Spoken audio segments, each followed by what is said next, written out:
Hello friends, welcome to Academy Lens. हम पहले देख रहे थे द प्रेसिडेंट चैप्टर को हमने कवर अप किया, उसके कई सारे पॉइंट्स को हमने प्रीवियस लेक्चर्स में कवर किया है। ठीक है, आज भी हम इसी तरीके से कुछ और पॉइंट्स को देखेंगे। ठीक है बच्चों, चलिए आज हम देखते हैं कि आज हम कौन सा पॉइंट कवर अप करेंगे। तो गाइज ये देखिए, फाइनेंशियल पावर। ठीक है, तो हम क्या करेंगे आज प्रेसिडेंट की फाइनेंशियल पावर्स में कुछ पॉइंट्स को देखेंगे कि कौन कौन से पॉइंट्स आते हैं हमारे। ठीक है, तो चलिए स्टार्ट करते हैं। तो पहला पॉइंट हमारा क्या आ रहा है बच्चों, ये देखिए मनी बिल आ रहा है। क्या आ रहा है हमारा, मनी बिल आ रहा है। ठीक, तो मनी बिल के रिगार्डिंग क्या पॉइंट्स होते हैं हमारे, ये आपको समझना है। पहली चीज क्या होती है कि मनी बिल बिना प्रेसिडेंट के रिकमेंडेशन के पार्लियामेंट में इंट्रोड्यूस नहीं होता है। क्या नहीं होता है, बिल बिना प्रेसिडेंट के रिकमेंडेशन के पार्लियामेंट में इंट्रोड्यूस नहीं होता है। मतलब प्रेसिडेंट ही जब तक रिकमेंडेशन नहीं देंगे मनी बिल को, मनी बिल पार्लियामेंट में इंट्रोड्यूस नहीं किया जाएगा। ठीक है बच्चों, ये पॉइंट क्लियर हो गया। अगर कोई भी डाउट्स हो तो आप लोग मुझसे कमेंट सेक्शन में पूछ सकते हैं। ठीक है, चलिए अब हम नेक्स्ट पॉइंट को देखते हैं। पॉइंट नंबर 2 है हमारा जो, ठीक है, एनुअल बजट। ठीक है, जैसा कि बच्चों आपको पता है कि जो हमारी फाइनेंस मिनिस्टर होती हैं, ठीक है, या मिनिस्टर होते हैं, तो वो क्या करते हैं कि हर ईयर एनुअल बजट को लाते हैं। ठीक है, पार्लियामेंट में पेश करते हैं, पूरा इंडिया देखता है। ठीक है, आप लोग भी क्या करा करो बच्चों कि अब जब नेक्स्ट बजट आए हमारा 2022 में, तो क्या करो कि आप लोग थोड़ा टीवी वगैरह देखा करो, जिससे कि आप लोगों का थोड़ा नॉलेज बढ़ेगा। क्योंकि आप जब रियल लाइफ से कनेक्ट कर लोगे, चीज़ों को देखोगे, तो ज़्यादा अच्छे से आपको आ जाएंगी। मतलब बजाय ये कि टेक्स्ट बुक में ये लिखा है कि हाँ ये बजट पेश किया जाता है। ठीक है, तो कई सारी जैसे कि ये फोकट में आप लोग क्या है कि वीडियोस देखते रहते हो टिकटॉक वगैरह, तो उससे बेटर है कि आप कुछ अच्छा सर्च करो। ठीक है, ठीक है, और जैसे कि राज्यसभा हो गया, लोकसभा की ये जो सेशंस वगैरह चलते रहते हैं, ये भी टीवी में चैनल हैं। ठीक है, शायद अब नेम चेंज हो गए हैं मे बी, तो उनको भी आप देखा करो, तो उससे आपको पता चलेगा कि कैसे अमेंडमेंट्स हो रहे हैं, कैसे बिल पास होता है। ये सारी चीज़ें आप सीखोगे देख देख कर। ठीक है, तो बेसिकली आप लोग क्या है कि थोड़ा सा कुछ अच्छी चीज़ें देखा करो जो आपके सिलेबस से रिलेटेड है। जो भी बच्चों आपको पढ़ाया जाता है, जो भी टेक्स्ट बुक में आपके दिया है, वो सब आपकी लाइफ से कनेक्टेड होता है। ये चीज़ आपको समझ के चलनी है। कुछ भी आपको जो आपकी लाइफ से कनेक्टेड नहीं, ऐसी कोई चीज़ आपको नहीं पढ़ाई जाती है। ठीक है, चलिए तो हम देखते हैं एनुअल बजट। जैसे कि हम देख रहे थे एनुअल बजट। ठीक है, तो एनुअल बजट क्या होती है, जो हमारी फाइनेंस मिनिस्टर होती हैं, वो हर ईयर फरवरी के या मार्च के महीने में क्या होती हैं, स्टार्टिंग में ही लगभग क्या है कि एनुअल बजट पेश करती हैं। ठीक है, प्रेसिडेंट के बिहाफ पर पार्लियामेंट में। ठीक है, एनुअल बजट में बेसिकली होता क्या है, एस्टिमेट्स होते हैं इनकम के और एक्सपेंडिचर के यूनियन गवर्नमेंट के। ठीक है बच्चों, क्या होते हैं, यूनियन गवर्नमेंट के होते हैं हमारे। ठीक है, अपकमिंग ईयर के लिए सब, मतलब उसका मतलब क्या है कि सरकार के पास कहाँ कहाँ से वो पैसा लाएगी सरकार, ठीक है, पूरे एक साल के लिए, और कहाँ कहाँ पर खर्च करेगी, ये सारी चीज़ें होती हैं यूनियन गवर्नमेंट के। अगर यही एनुअल बजट क्या है स्टेट गवर्नमेंट में पेश हो रहा है, तो वहाँ पर क्या होगा कि स्टेट गवर्नमेंट का मतलब स्टेट गवर्नमेंट का सारे एक्सपेंडिचर वगैरह सब बताया जाएगा कि स्टेट गवर्नमेंट कहाँ कहाँ पैसा खर्च करेगी, कहाँ कहाँ से लाएगी। ठीक, खर्च करने से मतलब कि एजुकेशन में हम इतना लगाएंगे, ठीक है, कि डिफेंस के लिए हम इतना रखेंगे पैसा, इतने %, तो इस तरीके से खर्च होता है। ठीक है, और कहाँ कहाँ से कमाएंगे हम पैसा, ये सारी चीज़ें क्या होती है अपकमिंग ईयर के, आने वाले साल के लिए पूरे बताई जाती है स्टार्टिंग में। ठीक है, ये फाइनेंस मिनिस्टर किसके बिहाफ पर करती है, हमारे प्रेसिडेंट के बिहाफ पर। आई होप सो ये पॉइंट क्लियर हो गया होगा। अगर कोई भी डाउट आता है तो आप कमेंट सेक्शन में मुझसे पूछ सकते हैं। ठीक है बच्चों, चलिए अब हम अगले पॉइंट को देखते हैं कि अगला पॉइंट हमारा क्या है। ठीक, चलिए अब क्या है, एनुअल फाइनेंशियल स्टेटमेंट। क्या है बच्चों, एनुअल फाइनेंशियल स्टेटमेंट। जैसे कि अब तुम लोग देख रहे हो एनुअल फाइनेंशियल स्टेटमेंट। ठीक, इसमें क्या होता है कि हर साल जब फाइनेंशियल ईयर स्टार्ट होता है, ठीक है, तो क्या होता है एक एनुअल फाइनेंशियल स्टेटमेंट जारी होती है। ठीक है, वो क्या है कि पार्लियामेंट में पेश किया जाता है पहले। ठीक ठीक, तो वो कौन करता है पेश पार्लियामेंट में, तो वो हमारे प्रेसिडेंट के बिहाफ पर करते हैं फाइनेंस मिनिस्टर। ठीक है, ये पॉइंट भी क्लियर हो गया होगा। कोई भी डाउट हो तो आप पूछ सकते हो। ठीक है, फाइनेंस मिनिस्टर पार्लियामेंट में पेश करते हैं एनुअल फाइनेंशियल स्टेटमेंट हर फाइनेंशियल ईयर की स्टार्टिंग में।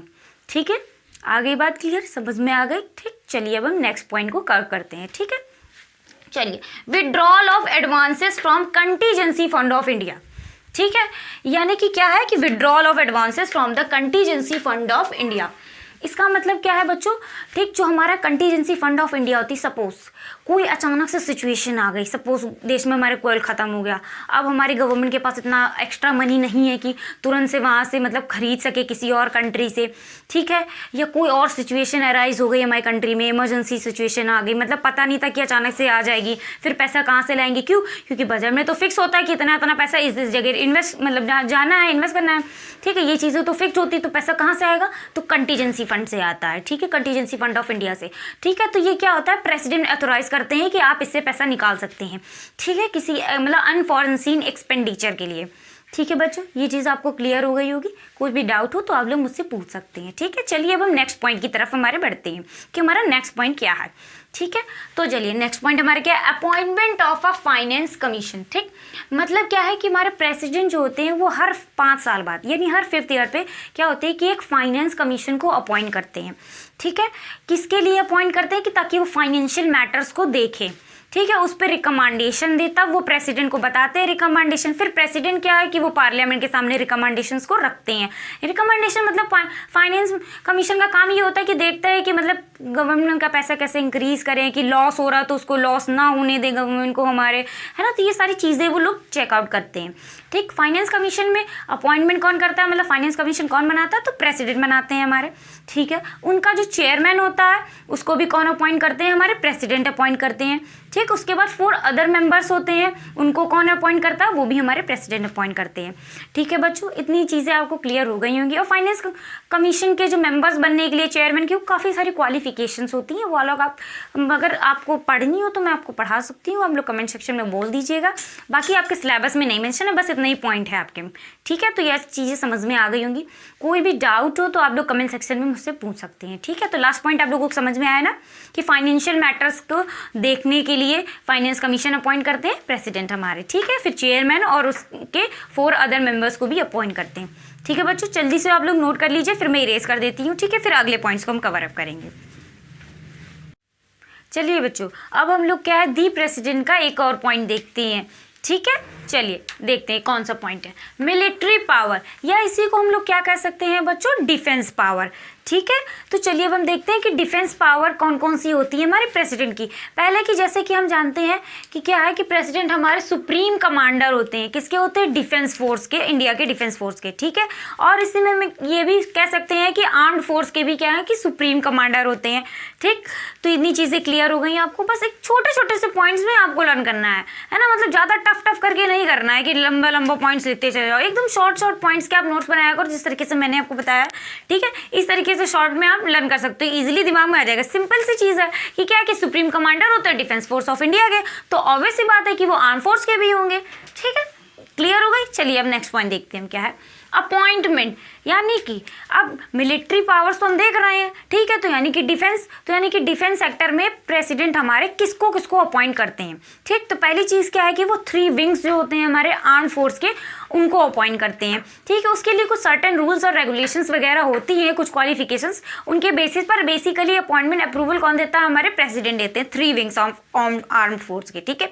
जैसे कि इस मतलब आपने 1-2 साल पहले देखा होगा कि बहुत ही ज़्यादा एक पर्सन बहुत ही ज़्यादा फेमस हुए थे थोड़ा सा, तो जैसे कि विंग कमांडर अभिनंदन के बारे में आप लोगों ने सुना होगा, जिन्होंने F-16 एयरक्राफ्ट कैरियर को शॉर्ट करा था, ठीक है, जो पाकिस्तान का था, ठीक है ना। और जो कि वो खुद MiG-21 को मतलब फ्लाई कर रहे थे, तो पाकिस्तान में पहुंच गए थे, हवा की वजह से उनका पैराशूट वहां पर पहुंच गया था, तो फिर उनको मतलब हमारी गवर्नमेंट ने बाकायदा लेकर आए थे वापस। तो आप लोगों ने सुना होगा विंग कमांडर अभिनंदन के बारे में। उसी तरीके से क्या होते हैं, विंग कमांडर्स वगैरह होते हैं, उनको ही मतलब जो 3 विंग्स होते हैं हमारे आर्म फोर्स में, उनको अपॉइंट करते हैं। कौन करते हैं, हमारे प्रेसिडेंट करते हैं, ठीक है बच्चों। ये चीज़ क्लियर हो गई आपको, ठीक। चलिए अब नेक्स्ट पॉइंट को देखते हैं कि क्या है हमारा, डेक्लेरेशन है, ठीक है। यानी कि डिफेंस सेक्टर में क्या चीज़ है, डेक्लेरेशन, यानी कि कंट्री के डिफेंस के लिए कि मतलब सिनेरियो में प्रेसिडेंट क्या डिक्लेयर कर सकते हैं, अब हमें ये देखना है।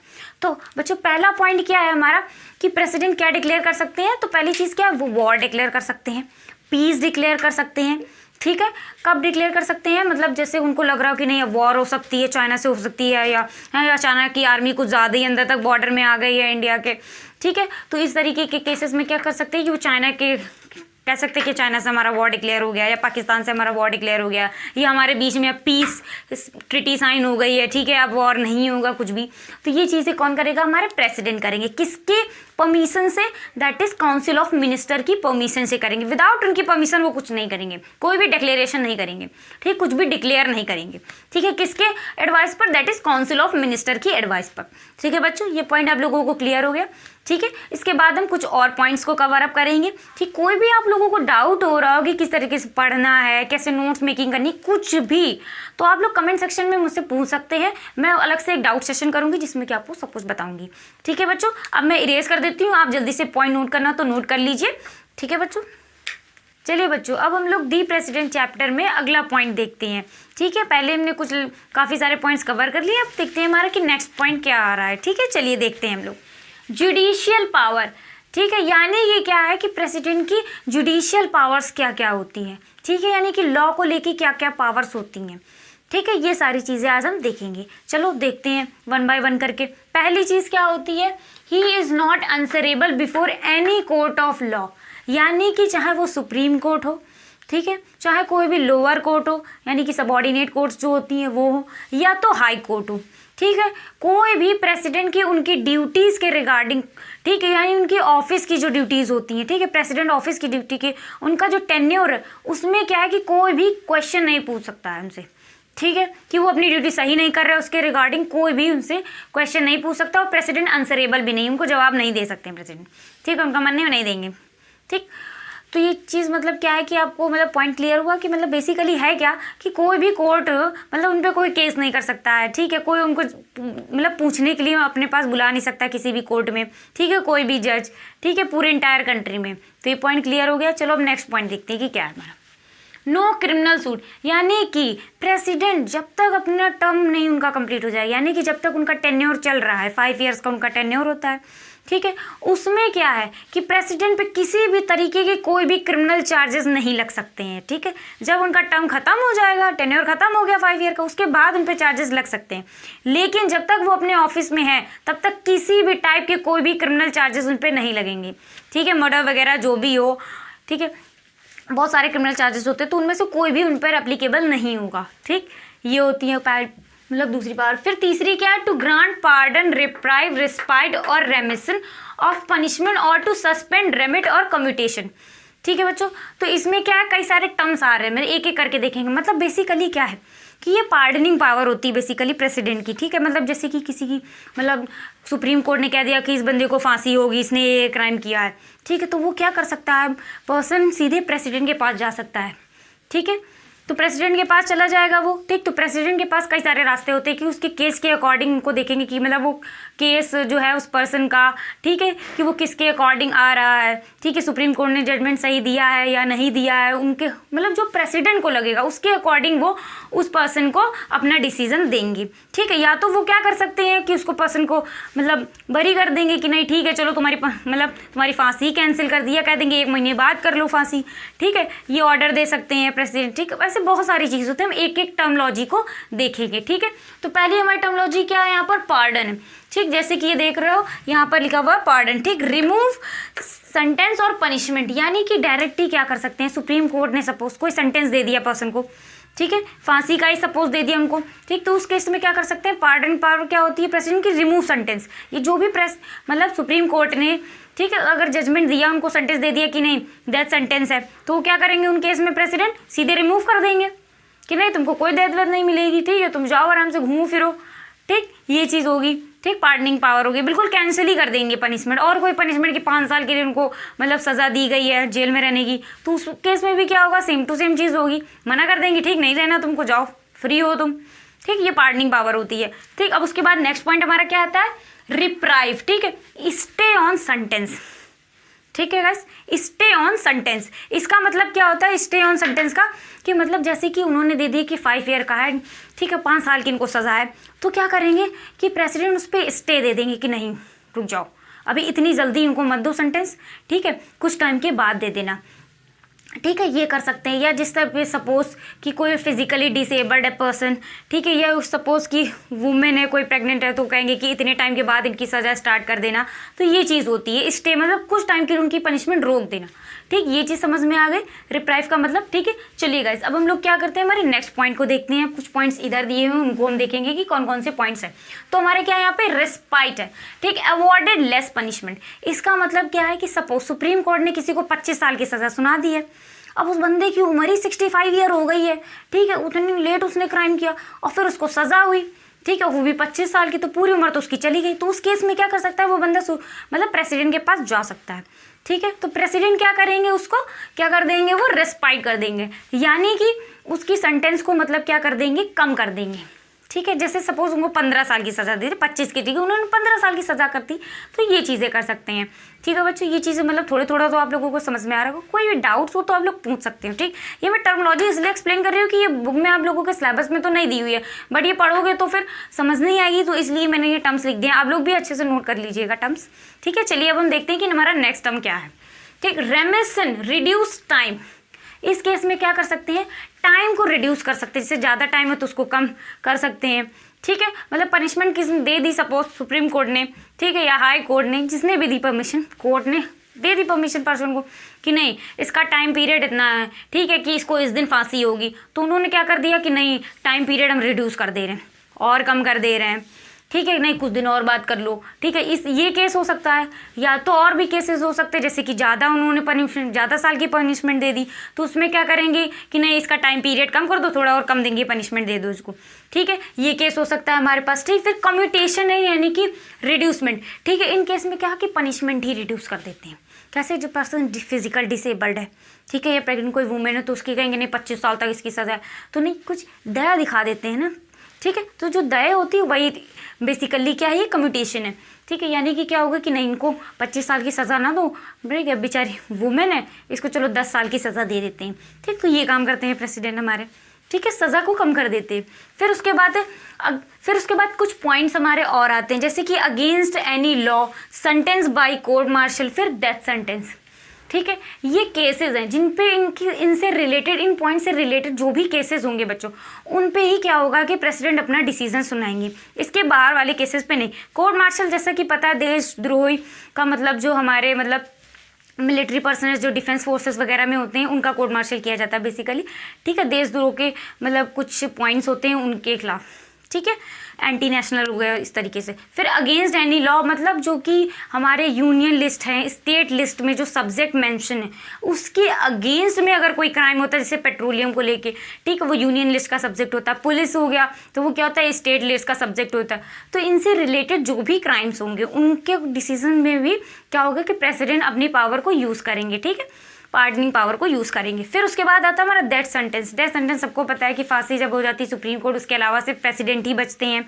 ठीक है, फिर वही कम करा सकते हैं, या तो रोक सकते हैं फांसी या तो नहीं। ठीक है, या कुछ दिन बाद दे सकते हैं। तो ये सारी चीज़ें होती हैं। ठीक है बच्चों, कोई भी डाउट हो तो आप लोग पूछ सकते हैं। इन 3 कंडीशंस पर क्या होता है, प्रेसिडेंट अपना डिसीजन सुनाते हैं। ठीक है, इस केसेस के अकॉर्डिंग पर। ठीक है, ये चीज़ें क्लियर होगी। और इसके अलावा भी बहुत सारी जुडिशियल पावर्स होती है प्रेसिडेंट के पास, जैसे कि सुप्रीम कोर्ट के जजेस को हो गया, CGI को हो गया, हाई कोर्ट के जजेस को हो गया। इन सबको क्या बेसिकली हमारे प्रेसिडेंट ही अपॉइंट करते हैं। ठीक है बच्चों, इतनी चीज़ें आप लोगों को आई होप सो क्लियर हो गई होंगी। ठीक है, अब आप लोग नोट डाउन कर लीजिए। कोई भी डाउट हो आप लोगों को तो आप लोग पूछ लीजिएगा। ठीक है, कमेंट सेक्शन में। ठीक है बच्चों, चलिए आप लोग नोट कर लीजिए और ये पॉइंट ज़रूर नोट करिएगा, ये जो गिवन है। ठीक है बच्चों, ये पॉइंट्स इंपॉर्टेंट हैं आपके। ठीक है, चलो बच्चों अब हम लोग देखते हैं हमारा नेक्स्ट टॉपिक द प्रेसिडेंट में क्या है। ठीक है, चलिए देखते हैं हम लोग कि नेक्स्ट टॉपिक हमारा क्या है। तो क्या है, डिस्क्रिशनरी पावर्स। ठीक है, डिस्क्रिशनरी पावर्स यानी कि जो भी हमने देखी executive, legislative, pardoning power, judicial power, ठीक है, फाइनेंशियल पावर, उनके अलावा भी प्रेसिडेंट के पास कुछ पावर्स होती हैं, एक्स्ट्रा पावर्स होती हैं। ऐसे एरियाज़ में मतलब कुछ ग्रे एरियाज़ होते हैं जिसमें कि प्रेसिडेंट अपनी ये पावर को यूज़ करते हैं। ठीक है, मतलब कब जब उनको अपना जजमेंट खुद देना हो या अपने विजडम से उनको डिसीजन लेना हो तब। ठीक है, जैसे कि फॉर एग्जांपल कुछ हमारे पास पॉइंट्स हैं। इन केसेस में क्या होते हैं कि प्रेसिडेंट अपनी पावर को यूज़ करते हैं। चलिए हम 1 बाय 1 करके देखेंगे। ठीक है, चलो स्टार्ट करते हैं। अपॉइंटमेंट ऑफ प्राइम मिनिस्टर, जैसे कि हम लोगों को पता ही है। ठीक है, जो भी मेजॉरिटी पार्टी होती है हमारे लोकसभा में, उसी के जो लीडर होता है, ठीक है, उसी को हम लोग क्या करते हैं कि मतलब प्राइम मिनिस्टर ऐसा हम लोग जानते हैं। ठीक है, यानी कि प्रेसिडेंट उनको मेजॉरिटी पार्टी के लीडर को PM अपॉइंट करते हैं। ठीक है, ये तो केस हो गया कि नॉर्मली, ठीक है, जब लोकसभा मतलब पार्टी मेजॉरिटी में जीतती है, उसके पास मेजॉरिटी हो तो उसी के लीडर को PM बना देते हैं प्रेसिडेंट। लेकिन इन केस जब क्या होगी प्राइम मिनिस्टर को सपोर्ट ही ना हो मेजॉरिटी पार्टी का, यानी कि लोकसभा में इनकी जो पार्टी है उसको मेजॉरिटी ना बन के वो माइनॉरिटी बन गई हो, लोगों ने नो कॉन्फिडेंस मोशन उनके अगेंस्ट पास कर दिया हो प्राइम मिनिस्टर के अगेंस्ट या पूरी वो जो मेजॉरिटी पार्टी है उसके अगेंस्ट। ठीक है, तब तो कोई पार्टी रहेगी नहीं, तो फिर कौन सा लीडर अपॉइंट करेंगे। ठीक है, क्योंकि लीडर को क्या कि पूरा सपोर्ट मिलना चाहिए। ठीक है, मेजॉरिटी सपोर्ट, तभी तो उसको एज अ PM डिक्लेयर करते हैं। ठीक, तो इन केस में क्या होती है, कोलिशन गवर्नमेंट्स बनती है, मतलब 2-3 पार्टीज आपस में ज्वाइन होकर, ठीक है, अपना सपोर्ट को मतलब बनाती हैं ठीक है, वोट्स मतलब इकट्ठा करती हैं, फिर उसके अकॉर्डिंग क्या है, एक लीडर चूज किया जाता है। ठीक, तो इसी को हम लोग क्या बोलते हैं, हंग पार्लियामेंट भी कई टाइम पे बोल दिया जाता है। ठीक है, तो इस केस में क्या होता है कि प्रेसिडेंट क्या होते हैं, जो कोलिजन गवर्नमेंट होती है, ठीक है, कोलिजन पार्टी बननी होती है, मतलब कई सारी पार्टीज आपस में मिलकर गवर्नमेंट बनाती हैं। ठीक है बस, तो उस केस में क्या होता है कि प्रेसिडेंट क्या होता है कि प्राइम मिनिस्टर को अपॉइंट करते हैं। ठीक है, कोलिशन गवर्नमेंट जो भी मतलब लीडर होगा, मेजॉरिटी वोट्स उसको मिल रहे होंगे, उसी को क्या करते हैं कि प्रेसिडेंट हमारे अपॉइंट करते हैं एज अ पीएम। ठीक है, कंट्री का ये चीज़ क्लियर हो गई हो। अगर कोई भी डाउट हो उससे रिगार्डिंग तो आप लोग पूछ सकते हैं। ठीक है, चलो अब हम लोग देखते हैं हमारा नेक्स्ट पॉइंट क्या है यहाँ पर। In case of sudden death, ठीक है, यानी कि सडन डेथ हो जाए, मतलब सपोज जैसे कि आप लोगों ने सुना होगा इंदिरा गांधी जी का एसेसिनेशन। ठीक है, मतलब उन्हीं के बॉडीगार्ड्स ने उनको गोली मार दी थी सडनली। तब क्या हुआ था, उस कंडीशन में हमें तुरंत ही मतलब नया पीएम चाहिए था। ठीक है, और मेजॉरिटी पार्टी में मतलब कोई भी लीडर सामने नहीं आ रहा था। तो उस केस में क्या किया था हमारे प्रेसिडेंट ने, राजीव गांधी को एज अ पीएम डिक्लेयर कर दिया था। ठीक है, उस केस में हमारे प्रेसिडेंट ने क्या किया था, राजीव गांधी को एज अ पीएम डिक्लेयर कर दिया था। ठीक है, मतलब उस केस में क्या होता है कि ना एकदम सडन चाहिए होता है, एकदम अचानक से पीएम बनाना है। आप कंट्री को पीएम की तो ज़रूरत है, अब जब तक इलेक्शन कराएंगे फिर से वोटिंग कराएंगे तो उसमें तो बहुत 3-4 महीने चले जाएंगे। तो जब सडन डिसीजन लेना होता है पीएम बनाने का, तब कौन लेता है, हमारे प्रेसिडेंट लेते हैं। ठीक है, ये एग्जाम्पल आप लोगों को आप समझ में आ गया होगा। ठीक है बच्चों, चलिए अब हम नेक्स्ट पॉइंट की तरफ बढ़ते हैं कि नेक्स्ट पॉइंट हमारा क्या है। When ruling party lost his support, जब क्या होता है कि लोकसभा में जो रूलिंग पार्टी होती है वो अपना सपोर्ट खो देती है। ठीक है, सपोर्ट खो दिया, ठीक, तो क्या इस केस में क्या कर सकते हैं हमारे प्रेसिडेंट, या तो लोकसभा को डिसॉल्व कर सकते हैं। ठीक है, या तो किसी और पार्टी से कहेंगे कि जो मेजॉरिटी पार्टी बनकर आ सकती है तो अपना मतलब क्या है ना, अपनी मेजॉरिटी को प्रूव करो, फिर उसके लीडर को वो पीएम बना देंगे।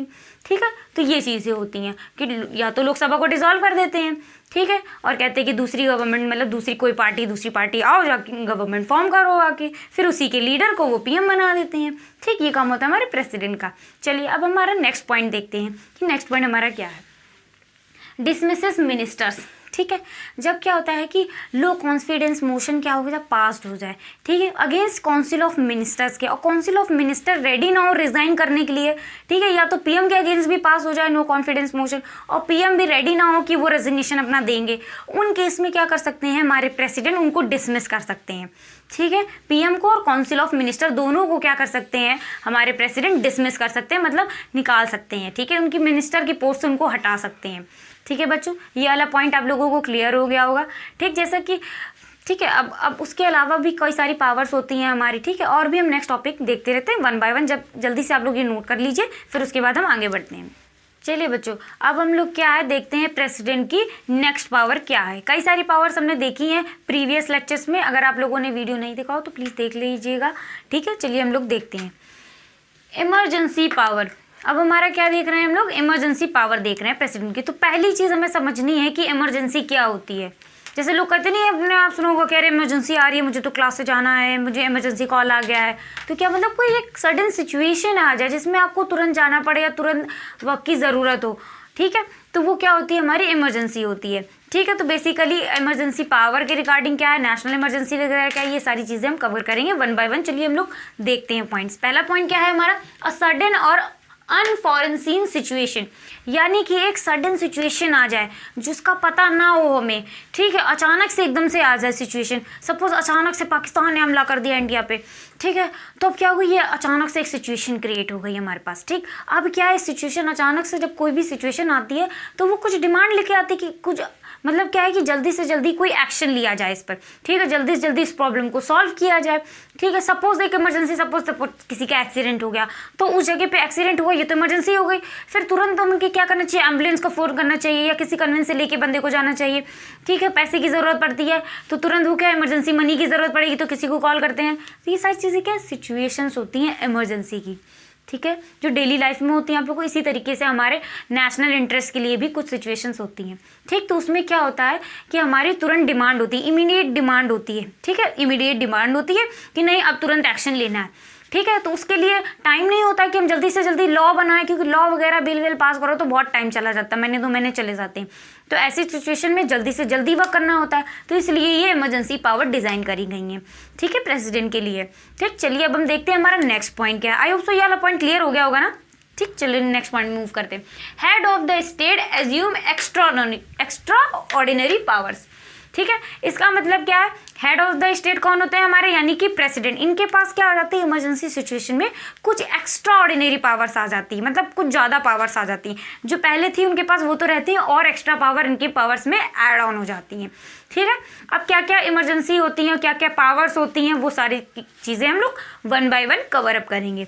ठीक है, चलिए गाइस, अब हम लोग देखते हैं कि इमरजेंसी कितने टाइप की होती है। ठीक है, इमरजेंसी कितने टाइप की होती है, तो देखिए यहाँ पे क्या है, 3 टाइप्स ऑफ इमरजेंसी, यानी कि इमरजेंसी हमारी कितने टाइप की होती है गाइस, तो दैट इज 3 टाइप्स की होती है।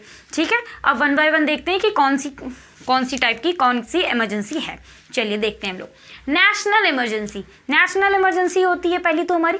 नेशनल इमरजेंसी को हम लोग क्या बोलते हैं, जर्नल इमरजेंसी भी बोलते हैं। ठीक है, ये कब मतलब स्टार्ट होती है, कैसे हम लोग को पता चलेगा कि अब नेशनल इमरजेंसी आई। सपोज पाकिस्तान ने हमला कर दिया या चाइना ने हमला कर दिया, या इंसर्जेंसी उधर से घुसपैठ शुरू हुई बॉर्डर एरियाज़ में, ठीक है, जम्मू कश्मीर में या उधर अरुणाचल प्रदेश में, तो ये क्या होती है, हमारी इमरजेंसी होती है, नेशनल इमरजेंसी, क्योंकि हमारे इंडिया की सिक्योरिटी को थ्रेट होता है। इसमें क्या होता है, आर्म्ड रिबेलियन भी शामिल होता है, यानी कि हमारी आर्मी क्या हो जाए, गवर्नमेंट के खिलाफ हो जाए, ठीक है, विद्रोह कर दे, जैसे कि म्यांमार का एग्जाम्पल आप लोग देख ही रहे होंगे। ठीक है, उसी तरीके से होता है आर्म्ड रिबेलियन। ठीक है, कुछ इंटरनल इमरजेंसी होती है, एक्सटर्नल इमरजेंसी। ठीक है, यानी फॉरेन एग्रेशन हो गया का एक्सटर्नल इमरजेंसी, यानी कि हमें किसी और कंट्री की वजह से हमारी सिक्योरिटी को थ्रेट है। ठीक है, इंडिया की सिक्योरिटी को थ्रेट, तो ये क्या हो गया, एक्सटर्नल इमरजेंसी। इंटरनल इमरजेंसी क्या हो गई कि इंसर्जेंसी हो रही है, हमारे यहाँ लोग आ रहे हैं, ठीक है, मतलब बॉर्डर क्रॉस कर आ रहे हैं, बॉम्बिंग वगैरह कर रहे हैं, तो ये चीज़ें हमारी क्या हो गई, इंटरनल इमरजेंसी। जैसे हमारी खुद की आर्मी ने रिबेलियन कर दिया, ठीक है, रिवॉल्ट कर दिया, तो ये क्या हो गई, हमारी इंटरनल इमरजेंसी हो गई। ठीक है, फिर जो नेशनल इमरजेंसी है हमारी, वो किस आर्टिकल में दी है, अब हम लोग ये चेकआउट करेंगे। ठीक है, कॉन्स्टिट्यूशन में गिवन है आर्टिकल 352। ठीक है गाइस, किस में गिवन है, आर्टिकल 352 में, के थ्रू कौन सी इमरजेंसी आती है, हमारी नेशनल इमरजेंसी। इसी को एक नाम से और भी जानते हैं, वो होता है हमारा जर्नल इमरजेंसी। ठीक है गाइस, चलिए अब हम लोग क्या है कि हमारी नेक्स्ट इमरजेंसी देखते हैं कि दूसरी टाइप की हमारी कौन सी इमरजेंसी होती है। ठीक, चलिए अभी क्या है यहाँ पर, स्टेट, यानी कि स्टेट इमरजेंसी कौन सी होती है, स्टेट इमरजेंसी बच्चों। ठीक है, स्टेट इमरजेंसी, ठीक है, ये किस आर्टिकल के थ्रू दी हुई है, दैट इज 356। कॉन्स्टिट्यूशन में कौन आर्टिकल्स के थ्रू दी हुई है, 356। ठीक है बच्चों, तो स्टेट इमरजेंसी को हम एक नाम से और जानते हैं। ठीक है, उसी को हम लोग कहते हैं प्रेसिडेंट रूल।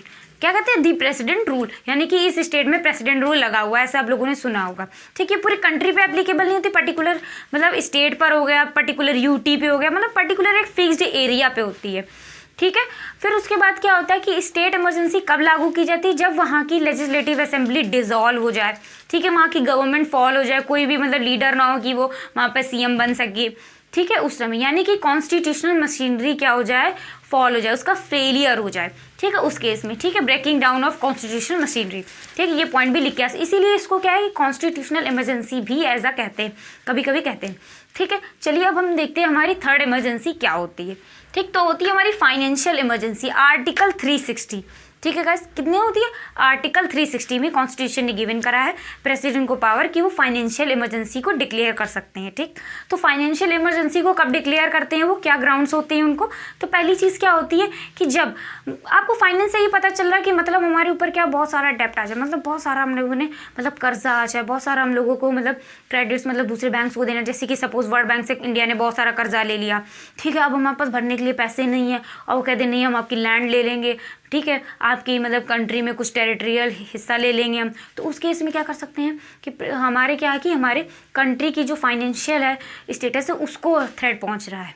ठीक है, क्रेडिट ऑफ इंडिया का है उसको थ्रेट पहुंच रहा है, तो उस केस में क्या होता है, हमारे प्रेसिडेंट फाइनेंशियल इमरजेंसी डिक्लेयर कर सकते हैं। ठीक है, आज तक कभी भी इंडिया में फाइनेंशियल इमरजेंसी डिक्लेयर नहीं हुई है। ठीक है, स्टेट और नेशनल इमरजेंसी तो कई बार हो चुकी है, ये हम सारी चीज़ें देखेंगे। ठीक है, आई होप सो बच्चों आप लोगों को ये तीनों पॉइंट्स क्लियर हो चुके होंगे, तीनों इमरजेंसी और इमरजेंसी क्या होती है। ठीक है गाइस, तो आप लोग ये चीज़ें नोट कर लीजिए, फिर उसके बाद हम देखते हैं कि कौन कौन से सर्कमटेंसेज होती हैं, क्या ड्यूरेशंस होती हैं, कब कब इमरजेंसी लगेगी। ठीक है, क्या इफेक्ट होते हैं उसके। ठीक, वो सारी चीज़ें हम 1 बाय 1 अभी देखेंगे। ठीक है, चलिए जल्दी से आप लोग नोट कर लीजिए, मैं रेज कर देती हूँ। चलिए बच्चों, अब हम लोगों ने 3 टाइप तो देख ही लिए थे, चलिए अब हम लोग देखते हैं 1 बाय 1 करके हर। ठीक है, जितनी भी इमरजेंसी उनको। ठीक, चलिए अब हम देखते हैं। पहले हमारा कौन सा देख रहे हैं हम, नेशनल इमरजेंसी। ठीक है, अब नेशनल इमरजेंसी में पता हो गया कि आर्टिकल 352 है। ठीक है, नेशनल इमरजेंसी क्या होता है ये एक्सप्लेन कर चुकी हूँ मैं। ठीक, अब देखते हैं किन सरकमटेंसेस पे यानी किन सिचुएशंस पे, ठीक है, ये प्रेसिडेंट नेशनल इमरजेंसी को डिक्लेयर कर सकते हैं। ठीक है, तो चलिए हम लोग देखते हैं वन बाय वन करके। ठीक, तो पहला हमारा सरकमटेंसेस यहाँ पे क्या है, if president is satisfied that there is in an imminent danger.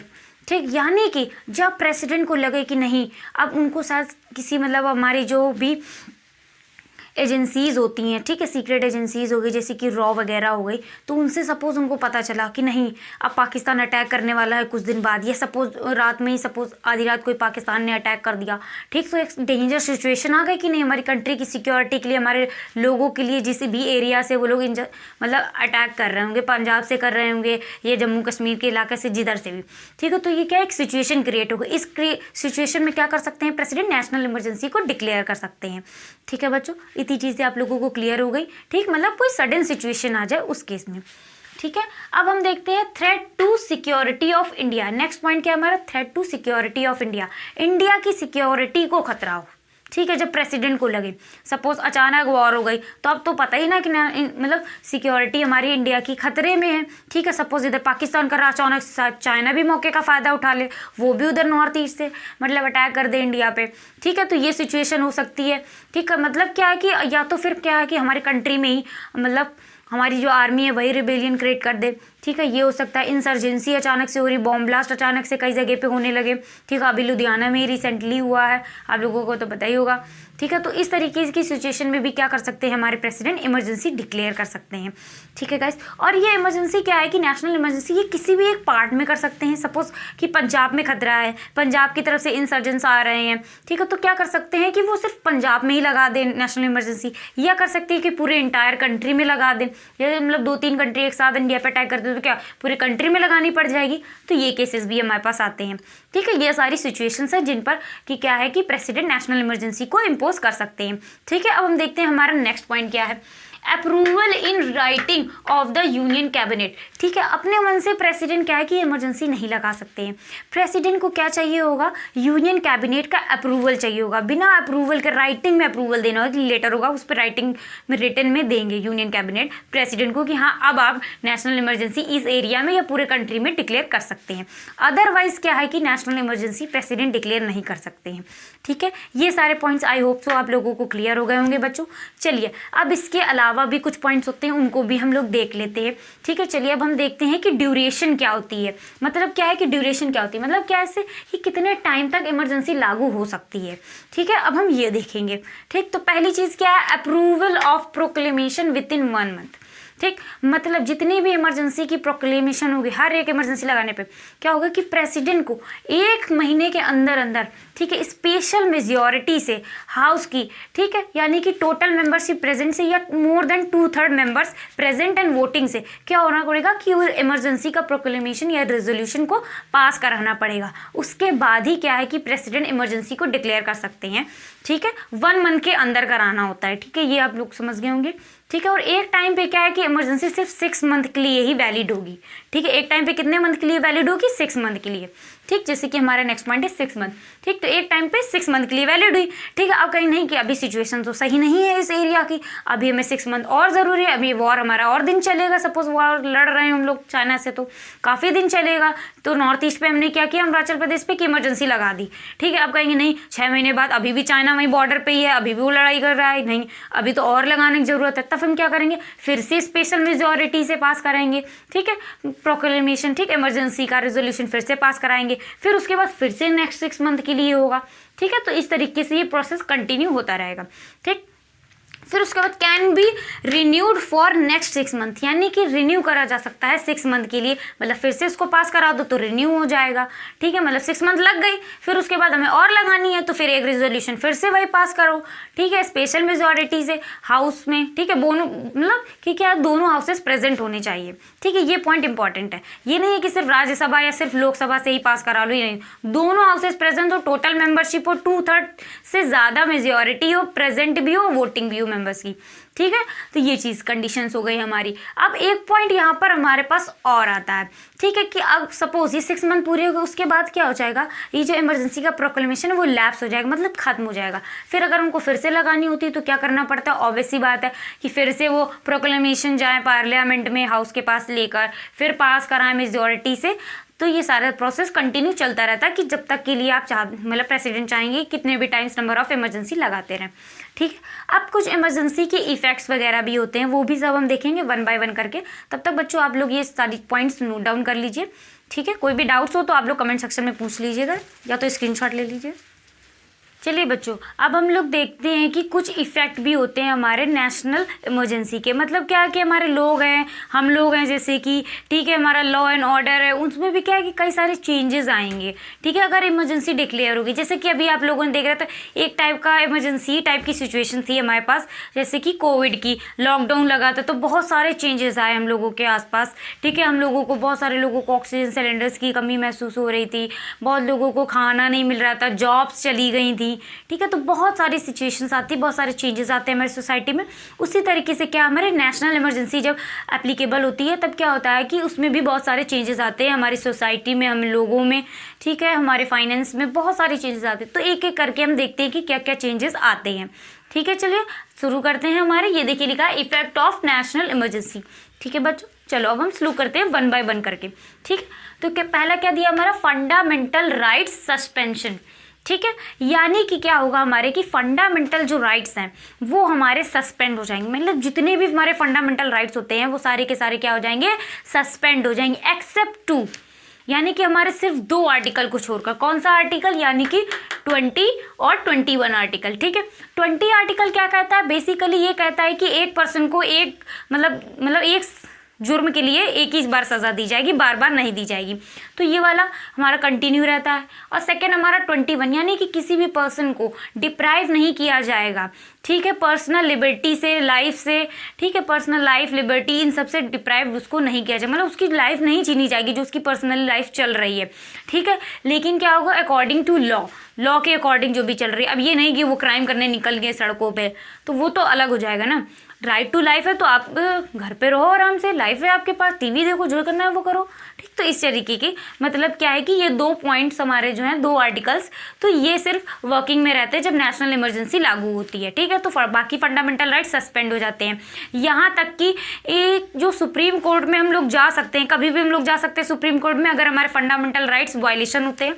और हम लोग क्या है कि कई बार हाई कोर्ट में भी जा सकते हैं, ठीक है। कुछ फंडामेंटल राइट्स की वायलेशन के लिए हमारे पास चॉइस होती है, या तो हाई कोर्ट चले जाएं, या तो हम सुप्रीम कोर्ट चले जाइए, या तो फिर, ठीक है।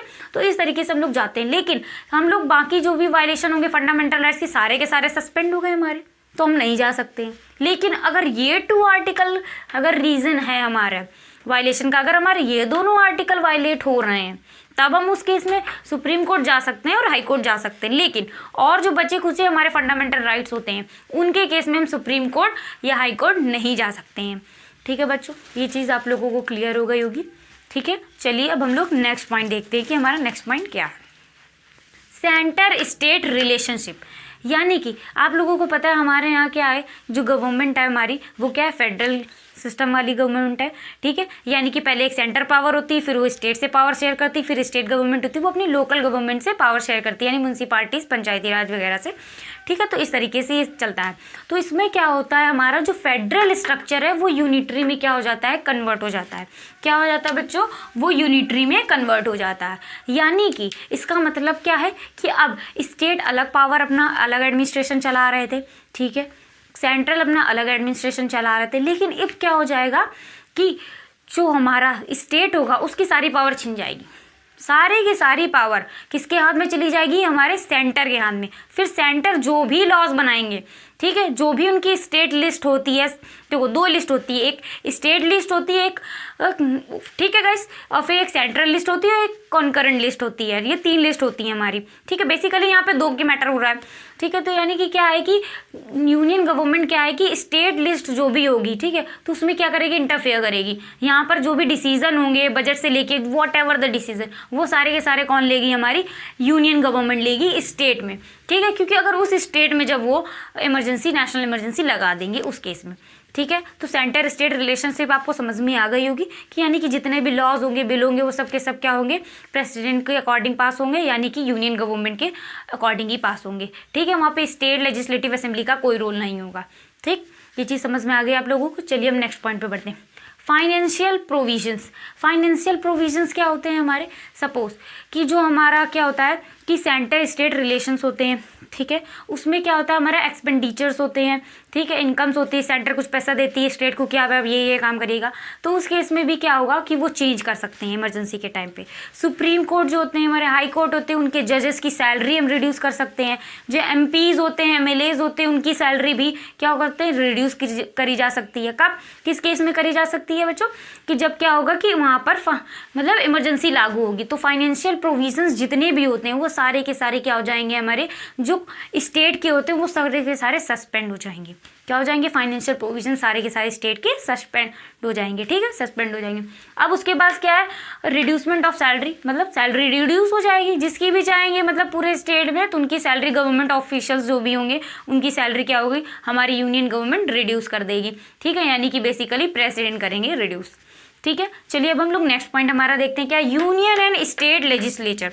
ठीक, यानी कि जब इमरजेंसी डिक्लेयर हो गई, ठीक है, सपोज पूरी नेशनल इमरजेंसी पूरी कंट्री में डिक्लेयर होगी, तो उस केस में क्या है कि बच्चों कि हम लोग लोकसभा की इलेक्शन नहीं करा पाएंगे। ठीक, तो उस केस में क्या होगा कि लोकसभा के क्या होगा कि 1 साल के लिए उसका टर्म इंक्रीज हो जाएगा, मतलब जो लोकसभा चल रही थी वो 1 साल और चलेगी अपने टर्म से ज़्यादा।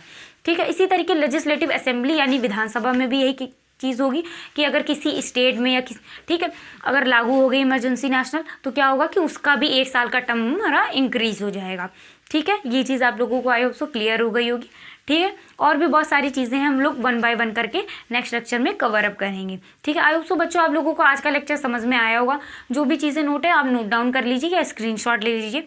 ठीक है, और कोई भी डाउट्स हो तो बच्चों आप लोग कमेंट सेक्शन में पूछ सकते हैं, और आगे इसी तरीके से आपको पढ़ना है, लेक्चर्स देखने हैं। ठीक है, हिस्ट्री के, ज्योग्राफी के, ठीक है, एनवायरनमेंट के, जो भी आपका पूरा सोशल साइंस में कवर कराऊंगी। ठीक है, मेरी प्लेलिस्ट है, ये चैनल की आप लोग देख रहे हैं प्लेलिस्ट है, इसका नेम है, आप लोग नोट डाउन कर लीजिए, HCG सेमेस्टर 2 ICSE क्लास 10। ठीक है बच्चों, ये प्लेलिस्ट है हमारी, इस पे क्या होंगे, मैं जितने भी लेक्चर्स डालूंगी सोशल साइंस के वो सारे के सारे आपको एक जगह पे मिल जाएंगे। तो चैनल को प्लीज़ लाइक करना और सब्सक्राइब करना। ठीक है, और जितना हो सके उतना ज़्यादा शेयर करो, और जो भी कोई भी डाउट्स आते हैं आप लोगों को तो वो आप कमेंट सेक्शन में लिख दो, मैं आपका डाउट सेशन भी करूँगी, क्वेश्चन आंसर सेशन भी करूँगी, तो सारे के सारे आपको सॉल्व हो जाएंगे आपके डाउट्स। ठीक है बच्चों।